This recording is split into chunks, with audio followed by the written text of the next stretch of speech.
بسم اللہ الرحمن الرحیم. In the name of Allah, the Beneficent, the Merciful. کہتے جوانی مستانی ہوتی ہے، یہ شباب کے لمحے آوارگی کے لمحے ہوتے ہیں، انسان کنٹرول نہیں کر پاتا، لیکن اگر اللہ کا خوف اس کے سینے میں ہو، اس کی محبت اس کے رگو ریشہ میں محو نفوذ ہو، تو پھر جوانی میں توبہ کرنے والے اور جوانی میں اللہ کی رضا جوئی کے لیے کوشاں ہونے والے اللہ کی خاص رحمتوں اور کرم نوازیوں سے مالا مال ہوتے ہیں۔ ارشاد فرمائے ان شباب ہی فیما ابلا ہو، جوانی کے بارے میں پوچھا جائے گا کہ جوانی کہاں بسر ہوئے۔ بعض نے یہاں ان جسد ہی فیما ابلا ہو، ابن حبان نے اور امام ترمذی نے جو حدیث روایت کی ہے اس میں یہ لفظ بیان کیے ہیں کہ جسم کے بارے میں سوال ہوگا، یعنی جسم کے ایک ایک عضو سے پوچھا جائے گا۔ تم سے پوچھا جائے گا تمہارے ہاتھوں نے کیا کیا، تمہاری آنکھوں نے کیا کیا، تمہارے کان کیا سنتے رہے، تمہاری زبان کیا بولتی رہی، تمہارے قدم اٹھ کے کن راہوں کا سفر کرتے رہے، تمہارے ایک ایک عضو بدن کے بارے میں تم سے پوچھا جائے گا۔ عمر کا ذکر بھی ہے اور جوانی کا ذکر بھی ہے، تو جب عمر کے بارے میں پوچھ لیا گیا تھا تو پھر جوانی کا الگ سے کیوں پوچھا گیا؟ تو کہا کہ جو جوانی ہے یہ عمر کا خلاصہ ہے، اور عمومی طور پہ گناہ کی زندگی جوانی کی زندگی ہوتی ہے، اور جس نے جوانی کو سنبھال لیا اس کا بڑھاپا بھی خوبصورت ہو گیا، اور جو جوانی کو سنبھال نہ سکا تو اس کے پلے پھر باقی بچا ہی کیا۔ اسی لیے ایک روایت میں آتا ہے ان اللہ یحب الشاب التائب، اللہ تعالیٰ جل شانہ توبہ کرنے والے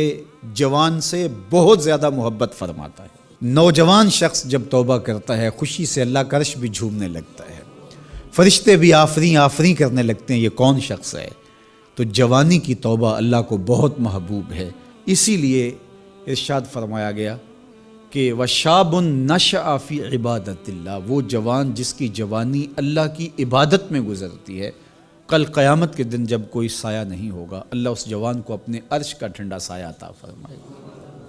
تو جوانی کو سنبھال کے رکھنا، یہ پوچھا جائے گا کہ تو نے جوانی کیسے گزاری۔ دعا کرو کہ قیامت کے دن جب ہم سے سوال ہو تو ہمارے جوان اس کا جواب یہ دے مالک ہماری جوانی سجدوں میں گزری تھی، ہماری جوانی تیرے دین کی نوکری کرتے ہوئے بسر ہوئی، ہماری جوانی قرآن کی دعوت دیتے ہوئے گزری، ہماری جوانی کتاب اللہ کی تعلیم حاصل کرتے ہوئے اور لوگوں تک اس کا ابلاغ کرتے ہوئے بسر ہوئی، ہماری جوانی شرم و حیا کے دائروں میں بسر ہوئی، ہماری جوانی تیرے ذکر میں، تیری یاد میں، تیری محبت میں بسر ہوئی۔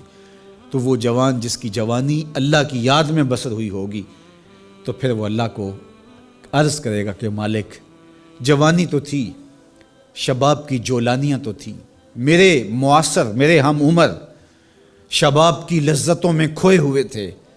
لیکن مالک میری پیشانی سجدے میں تیرے حضور جھکتی تھی اور میری آنکھیں تیرے حضور آنسوں کا خراج پیش کرتی تھیں، پھر میرا مالک اس جوان کو کتنی کرم نوازیوں سے مالا مال کرے گا۔ جوانوں کو جو اس وقت میرے مخاطبین ہیں میں کہوں گا کہ اپنی جوانی کو اتنا ستھرا اور پاکیزہ بنا لو کہ کل حشر کے دن شرمندگی نہ ہو کہ جوانی کو تو ہم سنبھال نہیں سکے، ہم دیوانے ہو گئے تھے، ہماری خواہشات بے قابو ہو گئے تھے، ہم اپنی عصمت کے جوہر کو محفوظ نہ رکھ پائے، ہماری نظروں سے حیا اور شرم کا جوہر اڑ گیا اور ہم آوارہ مزاج چوکوں گلیوں بازاروں اور تھڑوں کے اوپر بیٹھ کے جوانی کے قیمتی لمحے ضائع کیے۔ کہیں یہ جواب نہ دینا پڑے بلکہ اللہ کے حضور ہم یہ کہیں کہ مالک جوانی تو تھی، شیطان بھی پوری طرح سے حملہ آور تھا، لیکن ہمیں تیرے محبوب علیہ السلام کے فرامین یاد تھے، اس لیے جوانی تیری محبتوں کے سائے میں بسر ہوئی۔